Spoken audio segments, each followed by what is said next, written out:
உங்களுக்கு கொஞ்சம் கூட மேனஸ்னா என்னன்னு தெரியாதா? இப்படிதான் ஒரு பொண்ணு தனியா இருக்கிற ரூம்ல அநாகரிகமா பர்மிஷன் இல்லாம உள்ள வருவீங்களா? முதல்ல இங்கிருந்து போங்க. உங்களை மாதிரி புத்திக்கிட்ட ஆம்பளைங்களை பார்த்தாலே பத்துக்கிட்டு வருது.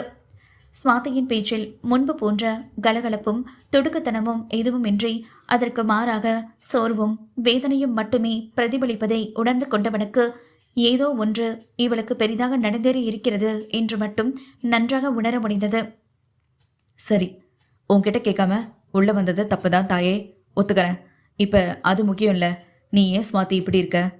நான் பார்த்துட்டு போன ஸ்வாதிக்கும் இப்ப பாக்குற ஸ்வாதிக்கும் சுத்தமா ஒத்து போகலையேடி. என்ன ஆச்சு உனக்கு? எதுவா இருந்தாலும் மறைக்காம சொல்லுடா. உன்னை இப்படி பார்க்க என் நெஞ்செல்லாம் வெடிக்கிற மாதிரி இருக்கு கண்ணம்மா.